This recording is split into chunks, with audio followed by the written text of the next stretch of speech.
Hello, this is Barna from wpress.zone, and this should be just a relatively short video as per usual from me. All I wanted to show is the latest Elementor update that most people will definitely love.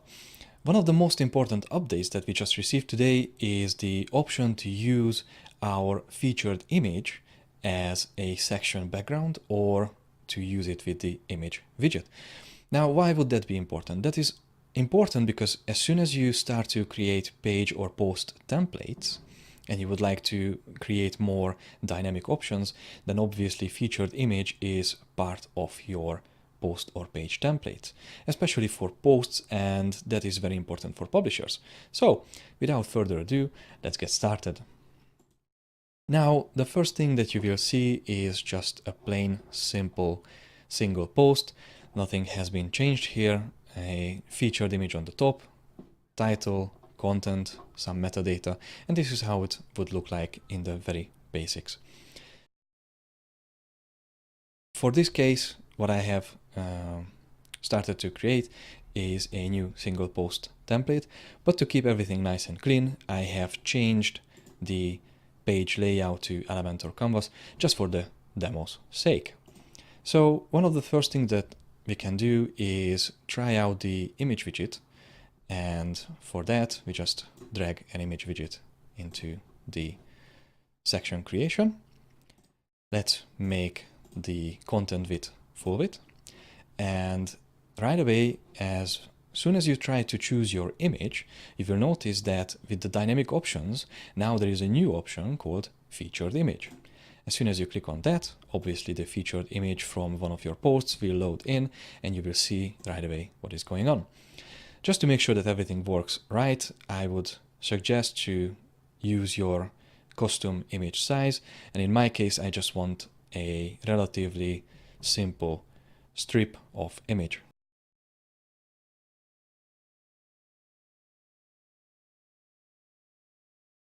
Just like that.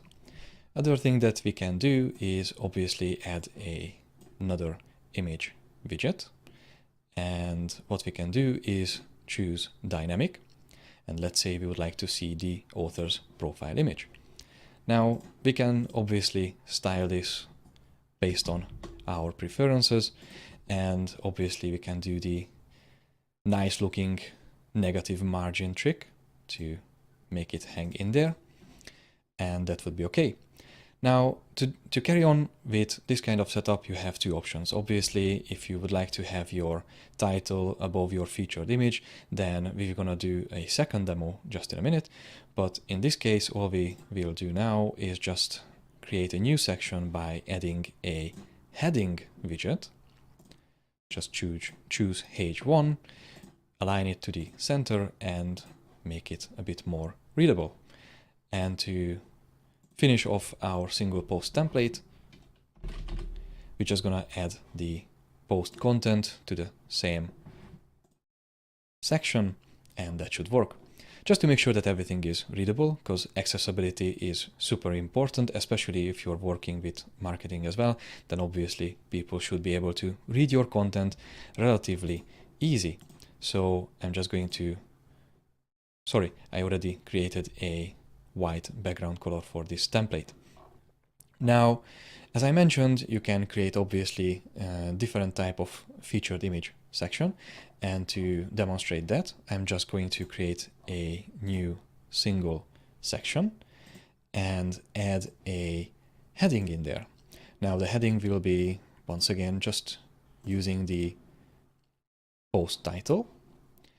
I'm going to go with a white color for this one, and the reason for that is as soon as you go to edit section, style, and choose a background type, you can choose from the dynamic options to use your featured image, and this is absolutely great. Of course, you can control everything with the regular padding options, and this should do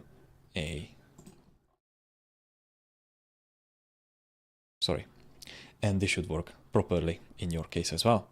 Obviously, you can use a background overlay just to make sure that everything is much more readable. You can control it the regular ways and make any kind of amazing and good looking templates. That's all the update for today. I hope you like this video. If yes, please give it a thumbs up or just use the other one. Subscribe for more upcoming tutorials and hopefully quick updates, and have a great day. See ya.